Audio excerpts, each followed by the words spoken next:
পুনৰ্বাৰ সকলোকে স্বাগতম জানাইছো মই সাইফুল ইসলাম। আজি গুৰুত্বপূৰ্ণ খবৰ। ইভাগৰ বৈভৱ ৰাজবৰুৱাক জাপানৰ হকাইডো বিশ্ববিদ্যালয় আমন্ত্ৰণ। নিয়ম উলংঘা নাডাই 2 বছৰৰ বাবে অস্থায়ীভাৱে নিলম্বন কৰিলে হিমা দাসক। মেৰাপানীত উৎকট গৰমৰ বাবে এজনৰ মৃত্যু। নিতৌ এনেকুৱা খবৰ চোৱাৰ বাবে চেনেলটো ছাবস্ক্ৰাইব কৰি বেল আইকনটো বজাই দিব। আমাক উৎসাহিত কৰিবলৈ এটা লাইক কৰিব আৰু বন্ধু বান্ধৱীলৈ শ্বেয়াৰ কৰিবলৈ একেবাৰে নাপাহৰিব। পৰৱৰ্তী খবৰটো হৈছে কাকপথাৰৰ বৰদিৰাক তিনিআলিত ভয়ংকৰ পথ দুৰ্ঘটনা। ট্ৰাক আৰু মেজিকৰ মাজৰ সংঘৰ্ষত নিহত 7গৰাকী। পোৰামুক্ত ট্ৰাক চালকে মহতিয়াই নিলে এখন মেজিক বাহন। দুৰ্ঘটনাটোত গুৰুতৰভাৱে আহত আন 5গৰাকী।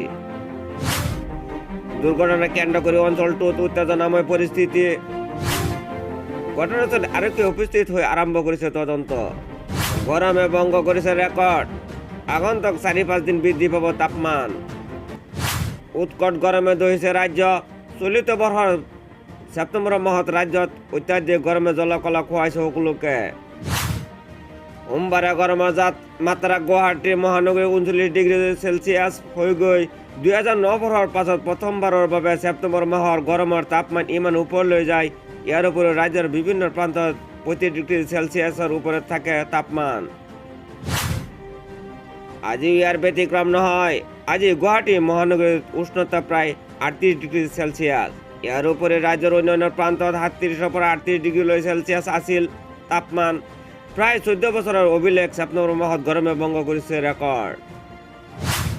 বতৰ বিজ্ঞান কেন্দ্ৰই জনোৱা অনুসৰি আগন্তুক 4-5 দিন ৰাজ্য গৰমে দহিব।